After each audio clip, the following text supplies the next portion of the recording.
Vraćamo se u Beograd. Više od 300 studenata iz čitavog sveta stiglo je u naš grad kako bi učestvovalo na 12. Međunarodnoj studentskoj nedelji u Beogradu, najvećem okupljanju tog tipa u jugoistočnoj Evropi.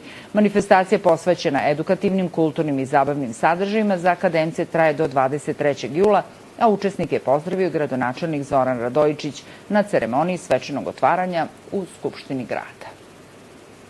Sa sloganom Preuzmi inicijativu podrazumeva 10 radionica koje prate globalno aktualne teme poput socijalnog preduzetništva, informacionih tehnologija, digitalnog marketinga, biznisa i zaštite prirodnog okruženja. Ali bit će tu i onih posvećenih plesu, fotografiji, jogi i drugim zanimljivim disciplinama.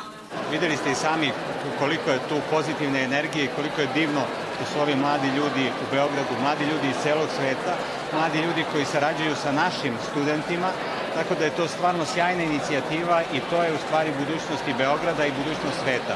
Ti mladi ljudi koji nose pozitivnu energiju, koji imaju taj neki pravi sistem vrednosti koji nam je potreban, koji se negde i kod nas, a i u svetu vrlo često zaboravi i izgubi, tako da treba insistirati na tim pravim vrednostima, na toj pozitivnoj energiji ovih mladih ljudi koji imaju sjajne ideje i koje treba da protoče u bolji i lepši svet.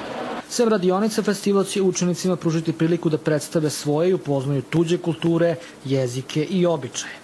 Svakako da u nekom dugoročnom gledanju ka internacionalizaciji našeg obrazovanja i malo da kažemo promocije imidža uopšte naše države i grada Beograda, ovaj festival igra izuzetno značajnu ulogu.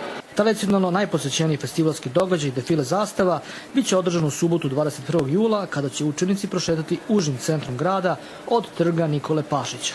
Beograd će tada izgledati kao prava svetska prestonica s obzirom na to da će se njegovim ulicama vijoriti zastave više od 50 država.